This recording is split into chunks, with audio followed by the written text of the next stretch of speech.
All right, welcome to, I know, we're twins. Welcome to Tax Tuesday, where we're bringing tax knowledge to the masses. My name is Toby Mathis. Elliot Thomas. And we called each other this morning and said, make sure you wear the exact same thing. Yes, we wanted to match. How many of you guys are wearing a blue blazer and a light blue shirt out there? With tennis shoes. Yeah. Yours are cooler than mine. I got the moon boots on. Hey, this is Sherry's in her pajamas. It's great to know. Too much information, Sherry, but we appreciate it. I'm just teasing. Hey guys, let us know where you are from, and we'll get launching. All right, we got some rules to go over. First off, there we got no ties. I don't know. We could wear a tie. Let's see, Texas, Chicago. I bet you it's cold. Oh. Indiana, Claremont, Alabama, Philadelphia, PA, my hometown. Fly Eagles fly. Orlando, Portland. It's freezing here. Austin, DC. Happy 2025 from Tacoma. Richmond, Virginia. Santa Maria. Silicon Valley. Richland, Washington, and cross-dressing. Debbie Smith. Debbie, you put your name in there. Northern Idaho. Lake Norman. Colorado. Alexandria, Houston. We got people, Los Angeles. Heart goes out to you, Ron. Like whatever you guys are dealing with it right now. I hope that those winds don't whip up more fires for you guys. That's just horrible. And if you're struggling, please let us know. We'd love to help. Let's see, we got Washington State, Houston, bunch from Houston. I think your football team's still in it, if I'm not mistaken. And we got Fort Worth, Haines City. We got people from everywhere. All right, so here's how it works, guys. We're going to go through a bunch of tax questions. I think Elliot has teed up 10. Yes, we got 10 today. So we're going to go over 10 questions. I'll read them here in a second. If you have questions for our team, I have Troy, Patty, Matthew, Jared, Arash, Jeff. Let me see if I can go down. Dutch, Tanya, Amanda. I didn't see Amanda on. And there's George. You got attorneys, CPAs, and accountants in the Q&A area to answer your questions. Guys, this is like one of those weird things. The universe, we just like doing this where we just say, hey, we'll answer your questions. Just go in there and ask. We don't send you a bill. Don't worry. And you can get some clarity on things that you may have heard that are wrong or that you just were wondering about, or you just want to make sure that we just want to make sure that we're spreading some information so people really learn how things work. All right. So you can go in there and ask via Q&A, and you can also, for the 2 weeks when we're not having in between our sessions, you can email into taxtuesday@andersonadvisors.com, and we'll answer your questions there too. We'll also take them, we take your name out of it, and we use them during our sessions. That's where we get all the questions from. If you need a detailed response on your specific scenario, that's not just a general response, but we're getting into your taxes, we're getting into something where there's create liability for us, then you need to become a tax client, or if you're platinum, you can do that. And by the way, if you're platinum with Anderson, give me a thumbs up if you're platinum with Anderson. If you are in your platinum, every day, they're down on this computer screen. Look at them all.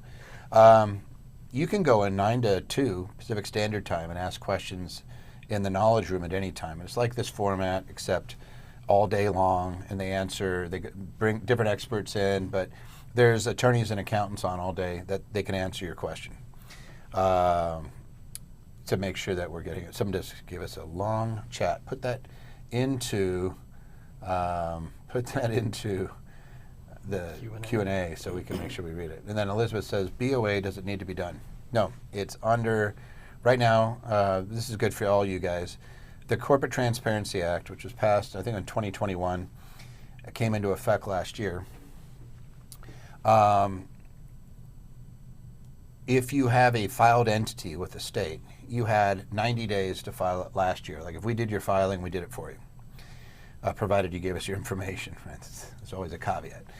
Right. We have to have the stuff, and we would do it for our clients. Now, if you were filed an entity, LLC, corporation, that was not exempt, which means it was under $5 million, it wasn't a financial institution, insurance, or something like that, but it was just a filed entity doing like real estate, you're probably filing. You had until January 1st of 2025 to get that filing done. You know, what happened is on July 3rd, the Fifth Circuit, a district court judge, granted a nationwide injunction to Texas Top Cop Shop, there we go, Texas Top Cop Shop, and the National Federation of Independent Businesses. They gave them a national injunction against the enforcement of the CTA. So the beneficial ownership information did not have to be filed as of December 3rd. But as all things in courts, government appealed. And so fast forward to the night before Christmas Eve on the 23rd, and the appellate panel, I forget which one it wasn't the merit panel, but it was one of the scheduling panels, lifted that injunction of the CTA and said it is in force, in which case the BOI was due, and the FinCEN came back and said, hey, you can have until January 13th. A couple days after that, the 26th, a different panel of the Fifth Court of Appeals, the merit panel, came out and said, no. We're going to reverse that. We're going to vacate that and put the injunction back in place. So the injunction, as of today, is in place. It has been appealed to the U.S. Supreme Court, which is Justice Alito who handles whether or not to take these. And if you know Alito, he's not a big fan of government regulation. So I could see him saying, we'll take it, and we're going to keep the injunction in place. But at the end of the day, there's two courts that have already ruled that it is constitutional, not the Supreme Court, but other courts in other areas of the country. There's been one court in Alabama that said for specific plaintiffs that were state-specific plaintiffs that it was unconstitutional. And then you have the Texas Fifth Circuit District Court judge that said it was unconstitutional, that they believe that they had that there would be irreparable harm to enforce it during the pendency, that there was enough question as to that would be very harmful. So you have 2 and 2 if you're keeping track at home. There's 2 courts that said it's constitutional, 2 courts that said no, and that ultimately has to be decided by the U.S. Supreme Court, or they repeal the dang thing, which was about to be repealed in December until that was during the funding bill. And if you remember, it was 1,500 pages, and everybody was mad about that. So that was one of the 1,500 pages that they got rid of. And they narrowed it down to 200 pages. Well, it was part of those 1,300 pages that they tossed. It included the repeal of the Corporate Transparency Act. So as of right now, we're telling people, they already have your data, guys. Not to be mean, but FinCEN is the Financial Crimes Department of the Treasury. The IRS knows that you're associated with your entity. They just don't have a searchable database. That was their whole thing. It was like, oh, it's just not convenient, right? So they said, we're going to make a database with FinCEN. And all they want is to be able to hit somebody that doesn't report. So when they catch somebody doing bad things, they don't have to show that they did a bad thing. They could just say, it's a crime not to report. So once they show that they were in control, it gives them a new crime. It's kind of like how they got Al Capone. They couldn't get him on all the stuff they were trying to, but they got him on the tax crime.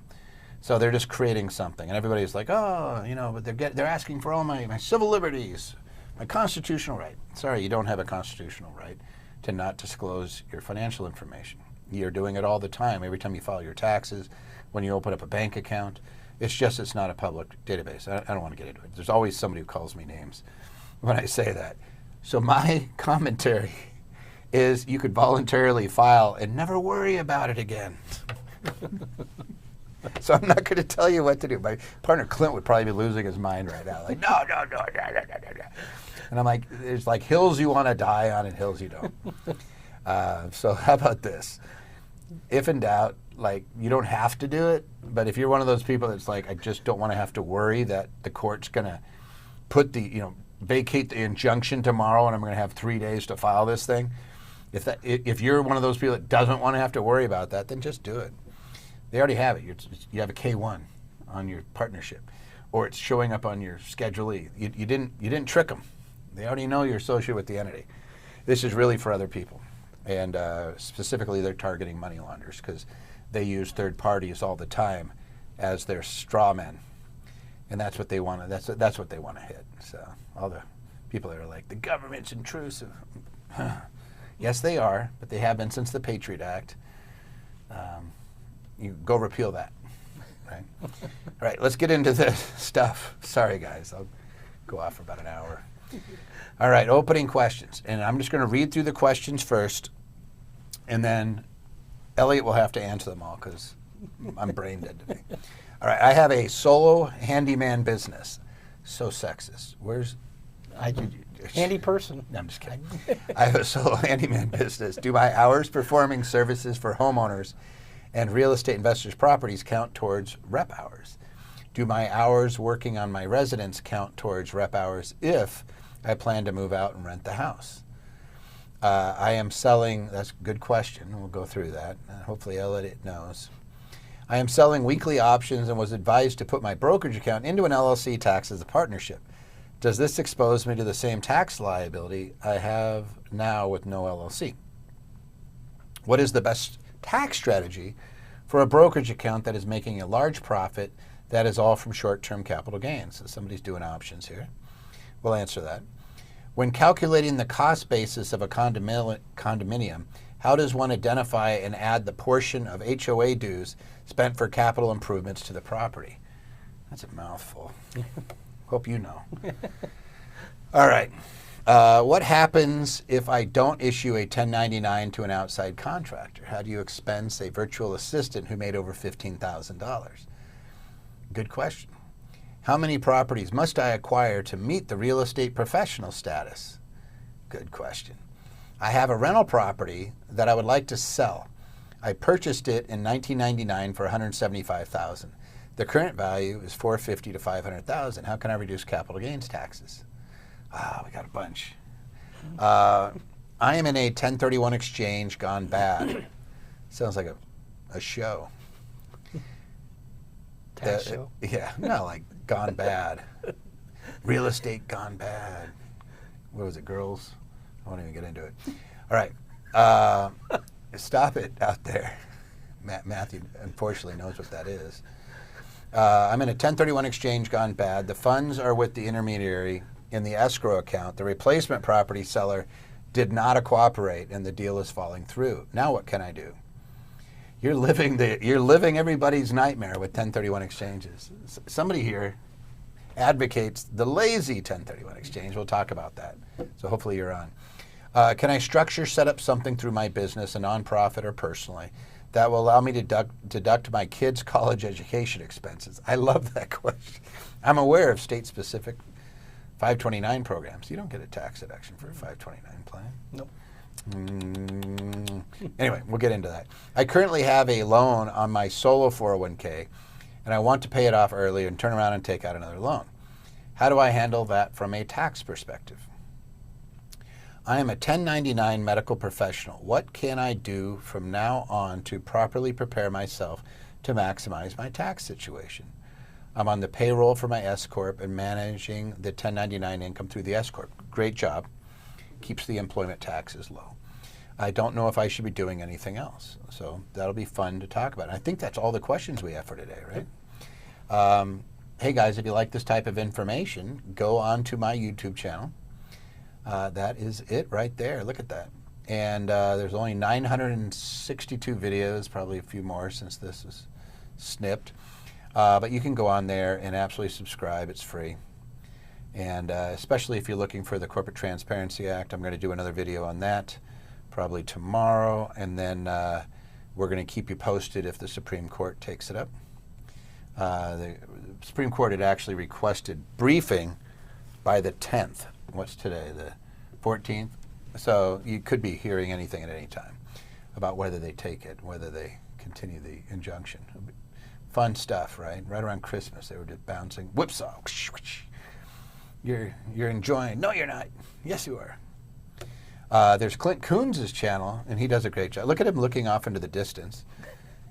And the other one, he's looking like he just, I don't know what he looks like he did something bad. Like he's like, that wasn't me. You're like, that's what he looks like right there. He looks like, that wasn't me. So Clint's great if you want to subscribe to his channel. His is much more real estate focused. Mine is anything financial and tax.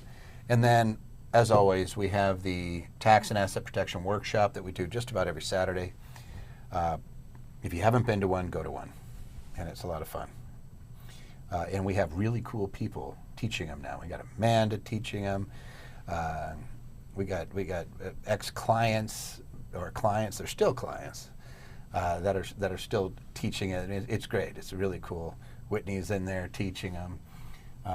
They're just a lot of fun. So if you can, get in there and spend a day. And you have different flavors. Clint and I teach them oftentimes, but there's just a lot of really cool people that teach it.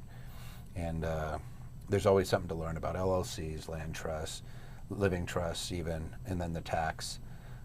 Spend a lot of time on the real estate tax. So it's a good place to get your primer. But let's dive into the questions. Yep. Are you ready? I'm ready. Enough shenanigans. All right. I have a solo handyman business. Do my hours performing services for homeowners and real estate investors' properties count towards rep hours? That's real estate professional hours. Do my hours working on my residence count towards rep hours if I plan to move out and rent the house?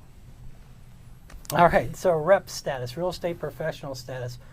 First of all, it is something that a lot of our clients try and obtain that status, because normally, if you have rental activity, we're talking long-term rentals most often here, the activity is what we call passive. That's just how it is under our tax code. And that means you might be limited by some of the losses. You can only take those losses, passive losses, against other passive income. That means it's not going against our W-2 income for the most part. That's typically the status we're going to find ourselves. So we have another status, real estate professional status, that if you meet these certain criteria, I have over 750 hours in real estate trades or businesses, I spend over half of my work week, my personal services time, in real estate trader businesses, and that I happen to manage, materially participate in the management of my rentals, then we got that rep status, we meet that, and all of a sudden now the activity can become non-passive, and if I have losses there, I can take them against anything else on our return. So that's what this individual is gunning for. And what they want to know is, hey, I'm managing some properties for other real estate investors here, and maybe some of my own, some other homeowners, mine as well. Can I count that time towards that rep status hour criteria? Absolutely. That's exactly what you're supposed to do. That time is exactly what we're looking for to get that over 750 hours material participation in the management of your properties, etc. This being other people's properties, but that will certainly count towards that. But what about your time if you're managing your own house? You're putting time into your house because you want to turn it into a rental. That technically should not count because it's not a rental yet. It really needs to be placed in a trader business before we can start counting those hours, and it's still your primary residence, is my understanding according to this question right now. So I don't think we could count on those hours.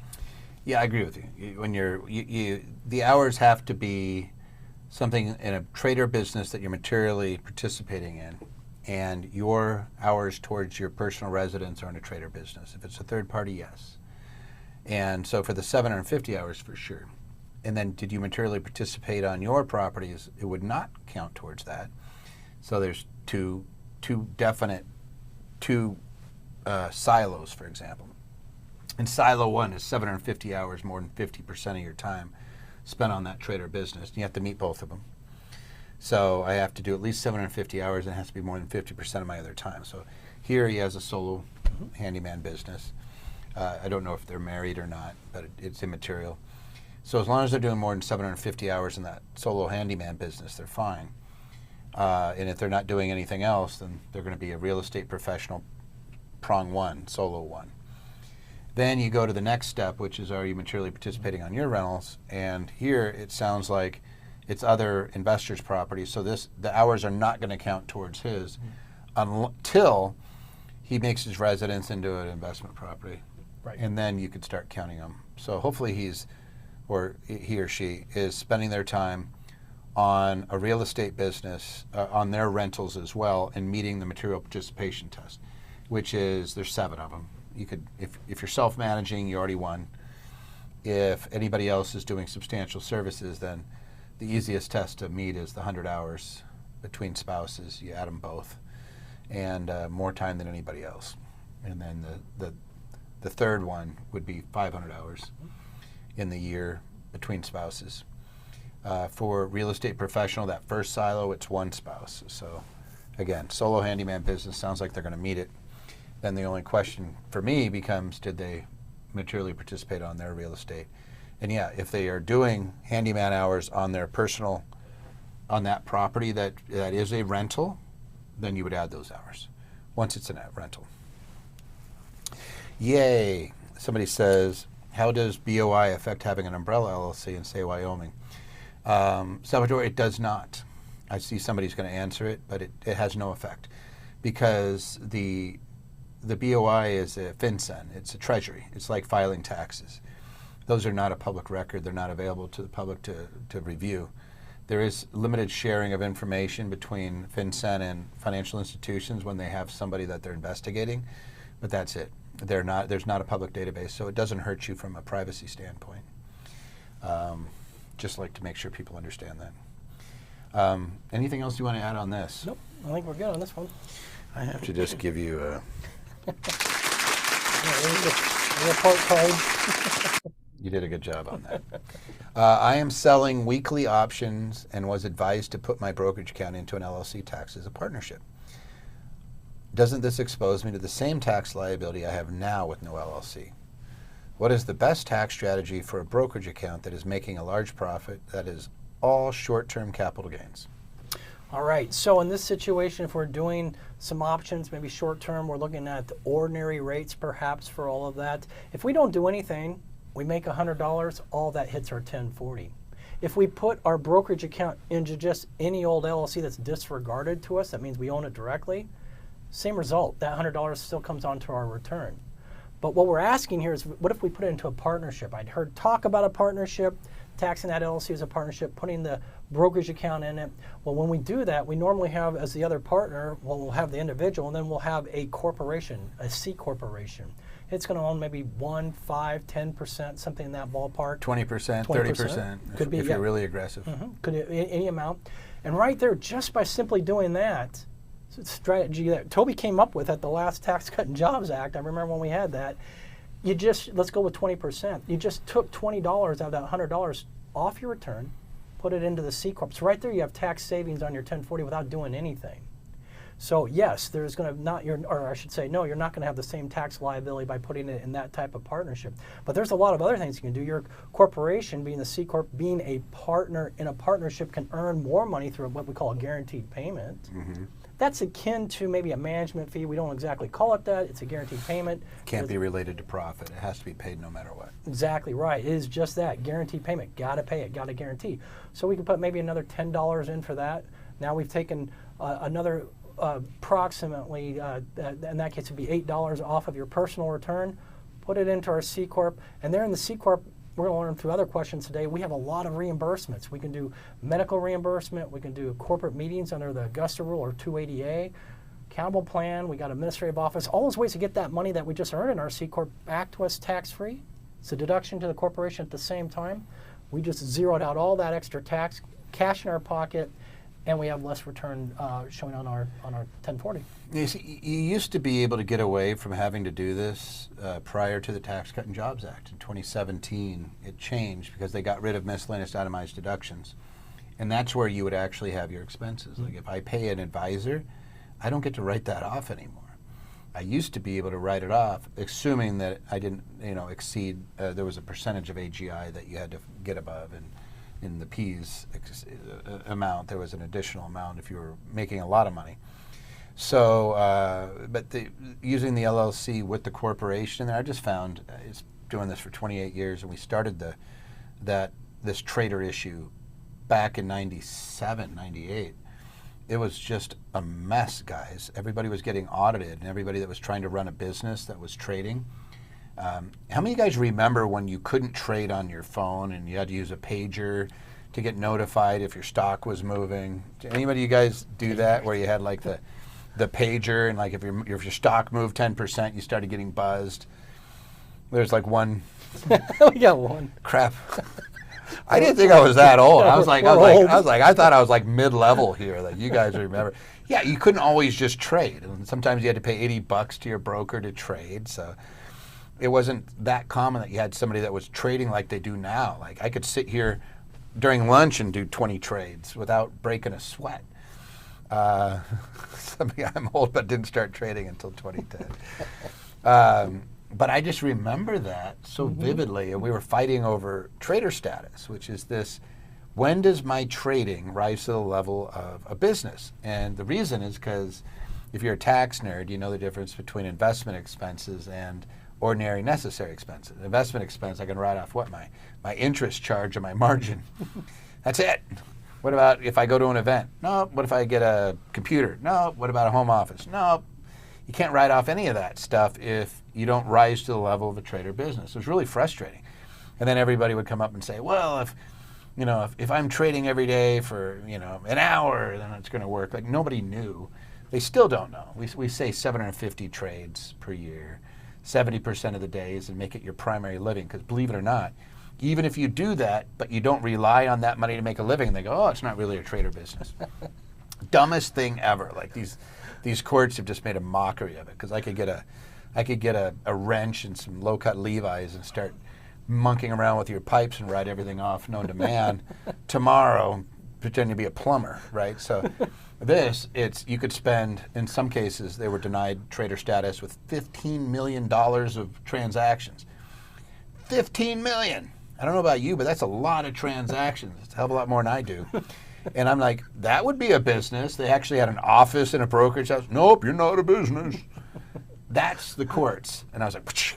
So we just said, let's make sure that we are never in that situation. And that's where we started coming up with the trader status. And then we would get nuked back in 99. I got into a big fight with a guy who's still out there, green trader. And he was telling everybody to be a trader and make a mark-to-market election. They just got destroyed when Qualcomm ran up and went back. Like, there's carnage all over the place. I just never agreed with a super bright guy, super smart, like 10 times smarter than me. But I was like, oh man, there's a better way. He actually advocates the entity side too. But back then it was kind of we were whacking each other in a magazine at one point. Just, it's like, no, this is how I do it. No, you can't do it like that. You have to do it this way. Well, 28 years later, you're looking at it going, all right, yeah, this is the way it's progressed. It works like a charm if you do it. It's a way of taking money that would ordinarily be capital gains that you can't contribute to a 401k or to a retirement account. Now you can. Mm-hmm. So, like, you could have that corporation humming, doing all your expenses, run it as a family office, have it manage your real estate too. And as it's making money, you could continue to compound that, but as you pay it out to yourself, now you could just put it straight into a 401k. Right? There's really cool stuff you can do as a result of that strategy. But it only works if you have the corporation in the mix. It won't work if it's just you and the spouse as partners. It'll flow right onto your return, and it doesn't do anything for you. So you really got to have that corporation as the secret sauce. Long way to go around the mountain great. There. Sorry, guys. No. We only have 10 questions, so I was like, I think we've done 3. We're way ahead. Hey, Sherry, remember when we used to go 3 hours? Some of you guys remember those days. I would just answer questions, and then somebody would be like, Toby. That's why she's got the PJs on today. She's getting ready for bed. Usually it's wine and PJs. There's nothing better. I used to have a wine party. Yeah, I do, and I don't miss those. How could you say that, Troy? It would answer everybody's questions until they quit asking. Stab in the heart, all right. Troy. Yeah, you hurt me right here. Troy, I'll remember. See you at 4 a.m., buddy. All right, when calculating the cost basis of a condominium, how does one identify and add the portion of HOA dues spent for capital improvements to the property? All right, so I'm going to break this up for the condo. Is it one that you're renting out, or is it your personal residence? If it's your personal residence, we don't deduct HOA costs. but you can go back to the HOA and say, hey, if those amounts have been paying, how much have gone to, to capital improvements? Maybe you had a special assessment that went on to capital improvement. There you could probably pretty easily find out how much you'd paid into it. Those are things that would raise basis. Okay, you never deducted them. Now, if it's a rental, most people are going to deduct their monthly HOA expenses right away. But again, if there was a special assessment or something like that, even with a rental, and you knew it was specially allocated to this, that, or the other of a capital improvement, you could get that record from the HOA and be able to add that to your basis. I just can't see that ever happening. No, but that's what you do. I would just expense it. Yeah. Would you ever, like, do you guys ever look? I never look at Hey, other accountants, like let's Dutch and Tanya, do you guys ever look? Do you guys ever look? Could you put it in chat just in case? Do you guys, when you get an HOA, do you just deduct it against the rental income when you're preparing the returns? Be honest. Yeah, just tell me. They're every time. Right? Yeah, don't mess around with that. It's HOA dues. It's an expense. Now, if you get a special assessment or something, I get it. Mm-hmm. But realistically, no. Yeah, we do. Yeah. Make it easy. Right. Don't rock the boat. And by the way, the audit rate's really, really low. Right. It doesn't mean you do things that are sketchy ever, but the audit rates are ridiculously low, guys, and they're going to get their funding yanked even further. Hopefully, we eradicate the IRS. By the way, there was a day when it was 100% tariffs in the United States. I actually have a chart on my phone that I used to look at. Now I look at more often because Trump is talking about it. But it wasn't until the 40s and 50s that we went away from the tariff system. So everybody was like, tariffs are horrible. It's like, that's one way to tax. Yeah. The other way to tax is income taxes. The other way to tax is transactional sales tax. Like you get federal income tax. You can do all these things. Inflation is a tax. When they start going out and selling bonds to fund the government, which is, by the way, at a $700 billion shortfall just since its end of its year end, which was September. So in 3 months, we're so far in the hole. Inflation's going to come get us, guys. I don't know how they don't have massive inflation. Even if they cut $1 trillion out of the government, we're still going backwards. We're still going to have inflation. So it'll be interesting to see what happens next year. But I like tariffs. All right. How do we get over there? And the tariffs? No more drinking before we do tax Tuesday. No more Mountain Dew for Toby. Yeah. What happens if you Diet Mountain Dew? It's the only time I get it. My wife won't let it in the house, so I have to have it here. I say, Patty, still Kenny, give him Kenny over there. Give me some grandma's cookies and some Diet Dew, and then it magically appears. It makes me so happy. It makes me want to come in and do these. All right. What happens if you don't issue? Wife doesn't allow sugar in the house, guys. All right. What happens if you don't issue a 1099 to an outside contractor? How do you expense a virtual assistant who made over $15,000? Well, we need to 1099, but if we didn't, the idea is that really you can't prove the deduction, and the IRS can come after you and say, hey, we're going to hit you with penalties for not, getting the 1099 and possibly even withholding sometimes. So you want to do the 1099. Oh, look at that. Caught it with my left. Got his cookies, got his sugar rush. I'm telling you, they hide them because otherwise they. We don't get those downstairs. No, it's because you guys would eat them all. There's so many people here, so they hide them. All right. The 1099, yeah, you want to issue it. You can get penalized up to $600, perhaps more, if you don't get the 1099 out. Now, originally this question, I did change it a little bit, and I apologize. I left out the part that the virtual assistant is actually overseas in this case. But you wouldn't have to 1099 them if they're overseas. Exactly right. A lot of our clients have virtual assistants maybe in the Philippines, a very common tactic used. If that individual was not a U.S. Taxpayer, then you don't have to 1099 them. And so you just send the check. That's all you have to do. Don't have to worry about. And that would go for any other country. So here's the deal. You have the 1099 NEC, which is due, by the way, January 31st. Yep. Right. So, and by the way, we do these 10 for $100. Mm-hmm. Troy, make sure I'm not misspeaking, or whoever's working with that.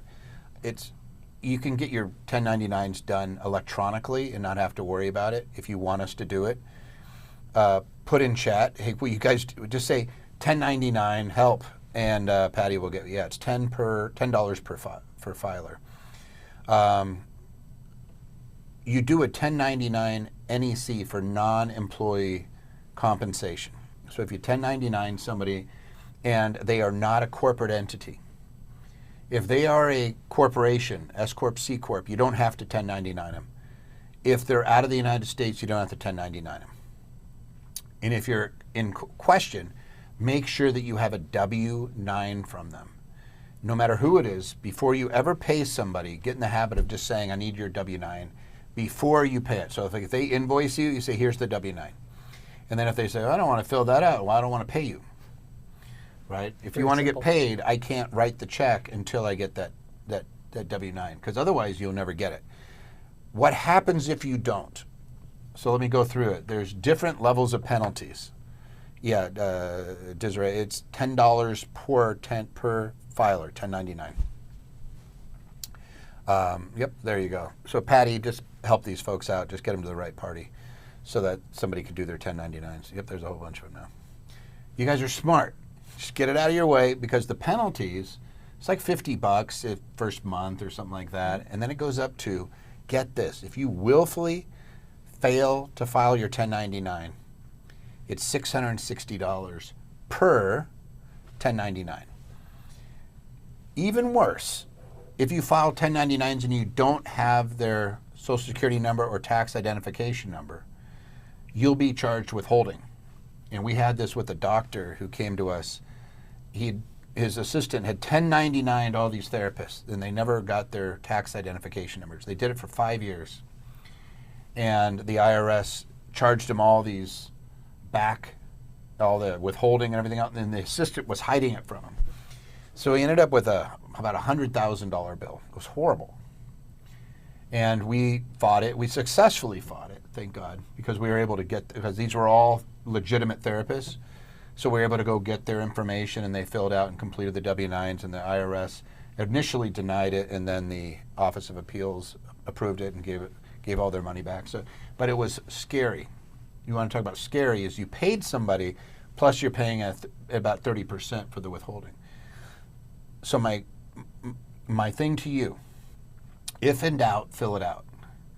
For $10, you don't have to worry about it.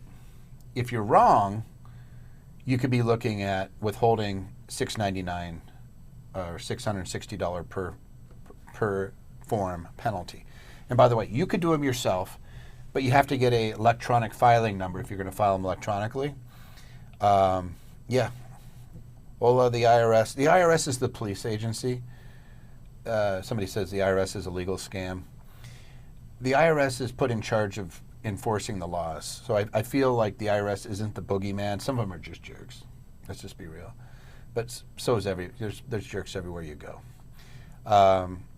But it's really about our laws, and we decide whether we're going to do something. Like as a country, hopefully, we take some action. You got a new administration come in there talking about some major tax reform. I would love to see it if we did something major, because it's just too complicated now. You guys are spending too much time. Like, we do these are fun, but you shouldn't have to ask a whole bunch of people about, your taxes. It's kind of crazy. Yeah, but we don't want to beat up on the United States. They're just trying to fund all the crazy crap that they spend their money on. But it was Milton Friedman that said, the fallacy is giving somebody else your money and expecting to spend it wisely on you. It doesn't happen, right? So we just need to quit giving our money, and or give less of it and expect, and reduce what they can spend it on. That would be great.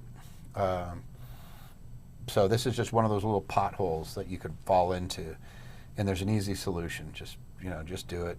Get used to doing it, and then you don't ever have to worry about it. All right, Elliot. How many properties must I acquire to meet the real estate professional status? Fantastic question. We do get asked this a fair amount. The number of properties really are irrelevant. You could have one, you could have 100. We still go back to meet that status, real estate professional status. It's how much time you put into it. Over 750 hours in a real estate trader business that you materially participate in, over 50% of your work week, and that you materially participate in the management of your properties. That's the test. It really has no relation to the number of properties, other than maybe we can't realistically get 750 hours if we have just one small rental. We might need a couple. It just depends. Or maybe you have one giant rental, commercial building or something like that, where you could easily eclipse your 750. So it's, again, not so much the number of buildings, it's the number of hours we want to keep in focus. Very good. Oh, guys, the 1099s really open up a can of worms. I'm going to answer this. I'm going to exacerbate what you just said, or expand on what you just said.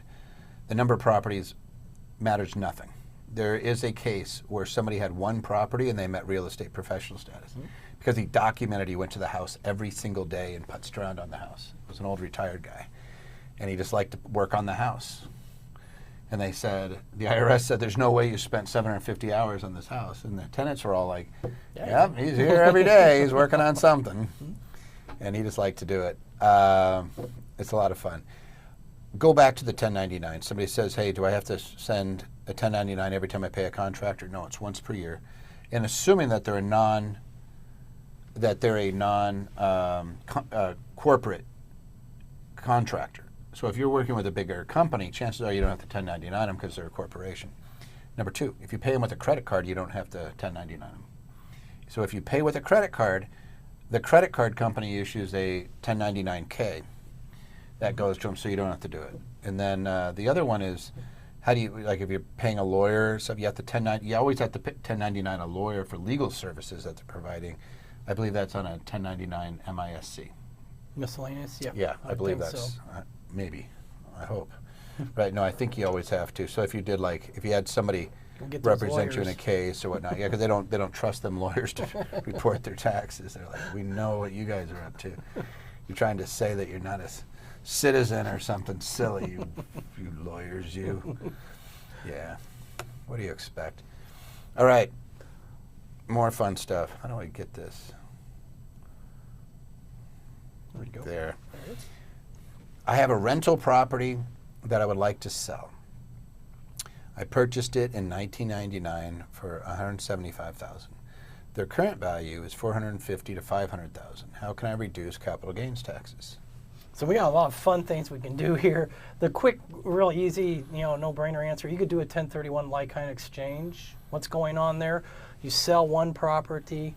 We call it the relinquished property. You pick up another property called the replacement property. If that property basically costs more than what you gave up, then you can defer your taxes, and now you have a new property.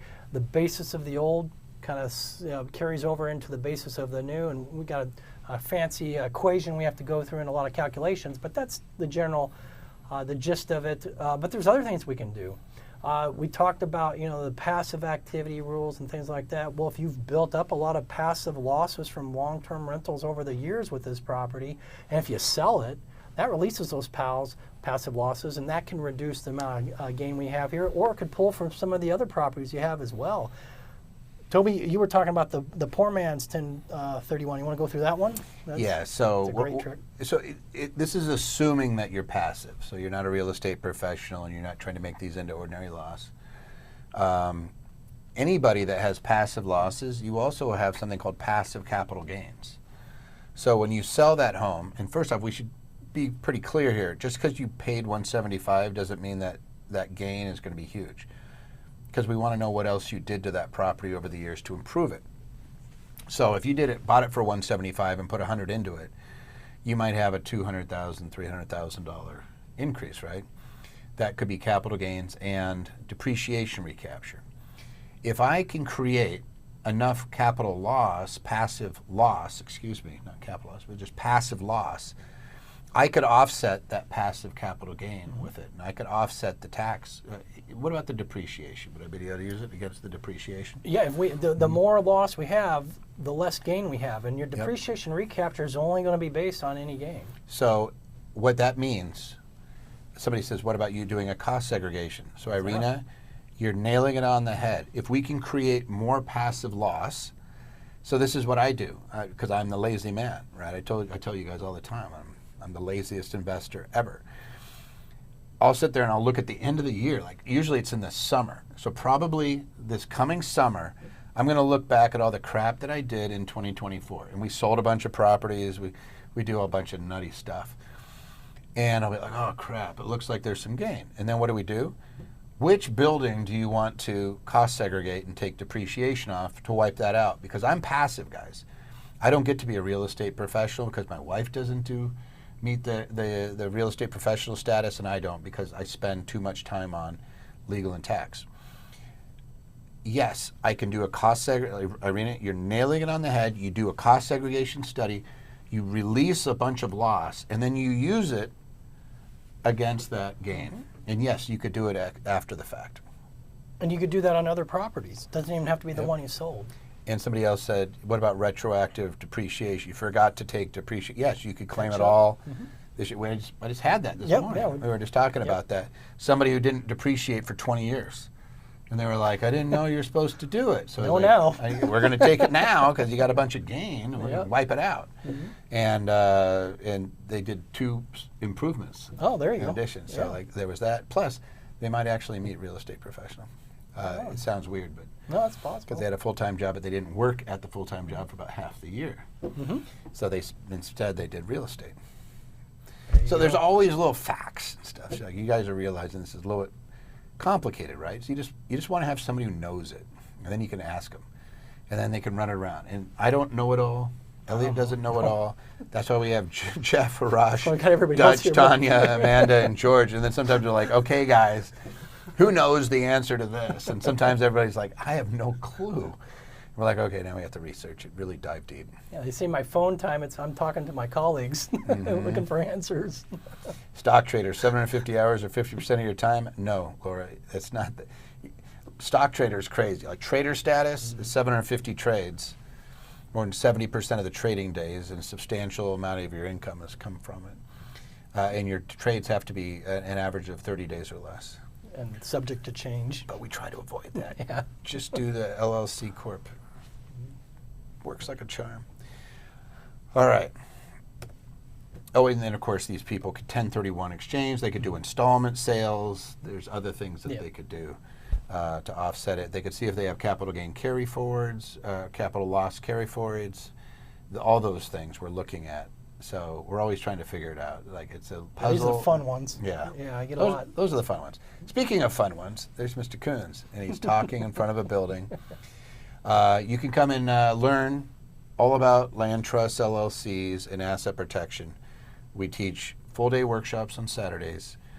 Brent Nagy, Amanda Winalda, you got Whitney Sellers, you got all these great people teaching it. Clint and I teach a bunch of them. We're trying to get other people to do it because we've been doing it for so long, and it's more fun, and people identify with other folks. Like sometimes you see somebody and just like, that person resonates with me, so go to a few.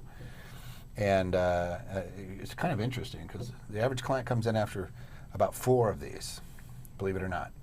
So it's always like as you learn it, you start getting comfortable, and boom.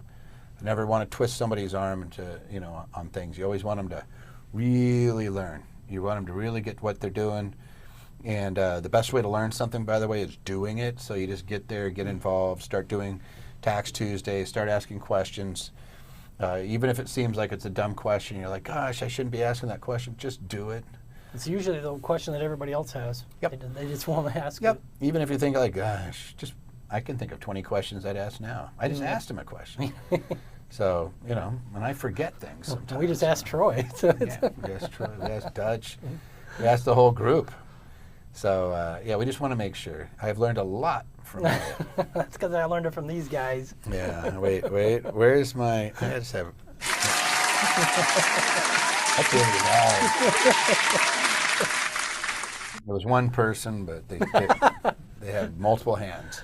All right, I'm in a 1031 exchange gone bad. It's still my favorite thing. I want a T-shirt that says "Exchange Gone Bad." The funds are with the intermediary in the escrow account. The replacement property seller did not cooperate, and the deal is falling through. What can I do now? Quick answer: really, not. You can pay tax. There's not much. Installment. I think we talked about that. You could try and take the payments in installment, but you're toast. Yeah. So you already sold. And you have 180 days, unless this is a reverse exchange. Right. Normally, the 45-day period, the first 40 after you sell, you have 45 days to list your replacement properties if it's a normal 1031. And so what's happened here, maybe they picked one, they found one, and then it fell through. Well, yeah, exactly. That's why you want to have a couple extras there, and just in case this happens. Now, Toby had mentioned reverse. Reverse is just what it sounds like. You purchase first, and then you list within 45 days which property you're going to sell. We saw a lot more of that when the markets are really hot and properties are just flying off. They buy first, and then they look at what they're going to get rid of sometimes. We'll see that. But in this case, if the deal has gone past that 45 and we can't get another replacement property, we're not allowed to add another one at that point. Then basically we start looking for tax mitigation, try and make an installment sell where we receive a little bit over time so we can lessen the amount of tax. Maybe we have some other things going on with other properties, and perhaps any kind of strategies. We just look across the board at any strategies we got to lower taxes. Yeah, I'm just trying to think. I think this is the nightmare. This is why people that do 1031 exchanges, that's why they get nervous. Is because if somebody knows you're doing a 1031 exchange, sometimes they do this just to get your price down. They may come back at a pass and say, hey, give us $10,000 off and we'll do it. And then you feel like you're just getting raked over the coals, but you're better off doing it. And then you can roll the tax for it. Otherwise, you just have the tax bill. And I don't want to say it blasé, but what I'm doing if I have a tax bill on a property is I'm looking for other passive losses to offset it. Somebody says, can you still do that if you have active losses? Yeah, you still can. The active, you just don't have to worry about passive. It offsets all your income, and you're probably not using it against capital gains. You're probably using it against your ordinary income because it's going to be a higher tax rate. So if you have active losses, you're using them against the highest amount of tax you pay. Whatever income is in the highest bracket, you're wiping that out. A 1031 exchange is not that.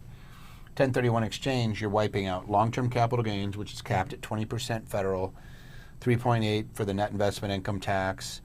What else is there? Their depreciation recapture is capped at 25%. So the worst case scenario, like the highest tax that's there is 25% versus your ordinary income be at 37%. So you're always looking at what's going to be your best scenario, where your accountant will do it.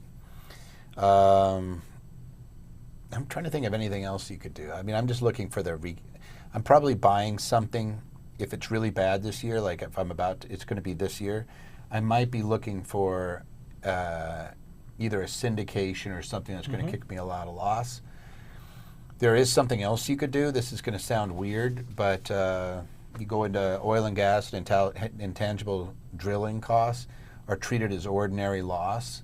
So if I'm afraid of the tax hit, I might invest a little bit in that, or I might do charitable giving, even on my own charity, on another appreciated asset. All of those things help. So like Elon Musk, when he bought Twitter, one of the things they found out was that he had given a substantial amount of stock to his foundation. And these guys all do that. That's what Buffett just did. You realize that they're getting a fair market value deduction on the value of that stock, not what they paid for it, but what it's worth. And they're using that to create the tax deduction that offsets the tax hit when he was selling stock to buy Twitter. Everybody that's wealthy does that, guys. So sometimes it's like that. Somebody says maybe buy a fund through Grow Capitus or Spartan.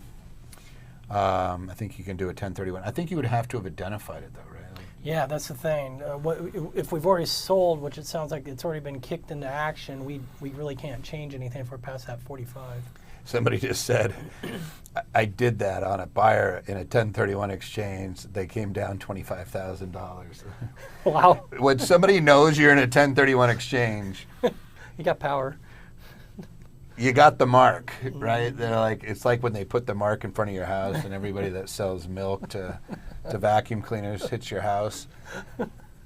You got them all showing up, right? They're like, oh, you're doing a 1031 exchange. Come over. I got a great property. Yeah, so Ashley, you're getting don't do that. I didn't teach her that one. Yes. Yes. Bad. It's good, but bad. Right. They still saved money. Good job. You figured out their pain point and said, oh, here's the pain point. 25,000. All right. That's a good woo. Can I set up something through my business, a nonprofit, or personally that would allow me to deduct my kids' college education expenses? I'm aware of state-specific 529 programs. All right. So first of all, just point out the 529 for everybody else's benefit here. That's not a deduction. It's an amount you can put into these programs that grow tax-free. There's your tax benefit. And if we use it for appropriate, education-related expenses, then you don't have to pay tax on that growth. But no deduction putting into it. Now, what could we do here as far as education? Well, if we had a business going on, a trader business, maybe we have a management C-Corp, family C-Corp or something like that, we might be able to pay the kids a reasonable wage for work that they're doing, and they could contribute that to pay for their education. Or let's say they're doing the books, maybe they're accounting, maybe marketing, something like that, social media. Mm-hmm. Then classes that they take in college related to that job that they already have, you could reimburse and take a deduction for those expenses. Yeah, the big one here is because it's college expenses, so they're over 18. So yeah, that's so you don't have the tax-free payment Correct. of your kids. No. That's the big one. You're just paying them, and they're in a low tax bracket. I did this with my daughter. I just put her on set up actually an LLC. I was the manager of it. She did a bunch of work, she was doing legitimate marketing work, and I paid that.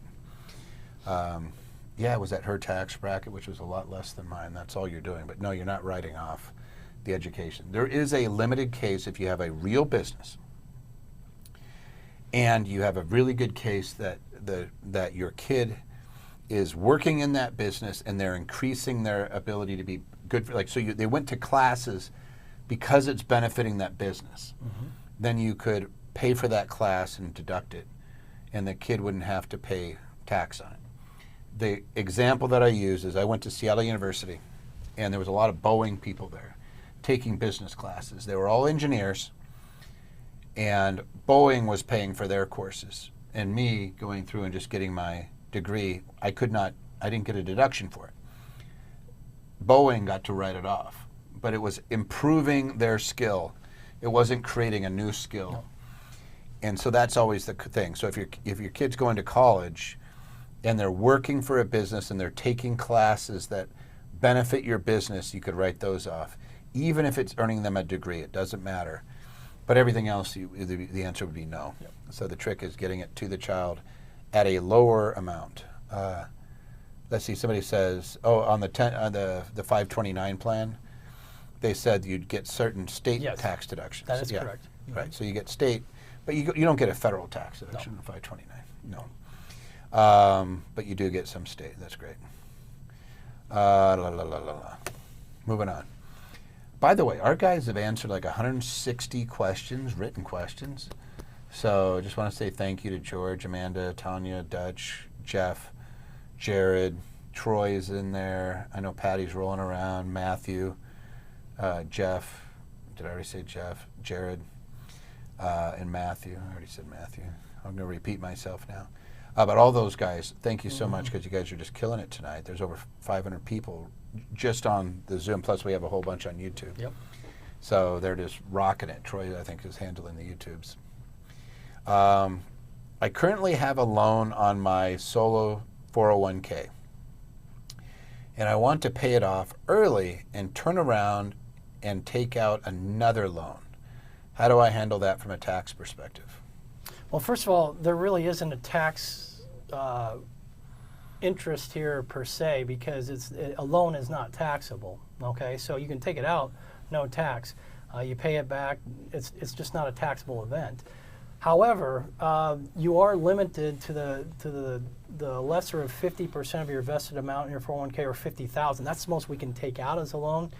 And indeed, it depends whether or not, while the federal law allows this, or actually the Department of Labor, who makes these rules, they allow you to do this, but your particular plan might have more restrictive guidelines in it and rules. So in other words, even though under federal law you're allowed to take the loan and clearly you're doing that, maybe other plans don't allow you to take a loan, or maybe they limit how many loans you can have outstanding at any one time. So all things you want to check with your particular plan. I just throw that out there for people who are thinking maybe of doing the same. They do have that. The carryback, that's one thing, is that weird 1 year. So I don't know if I would pay off.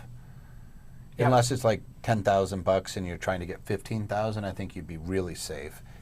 But if you're anywhere close to the 50, you're not paying it off.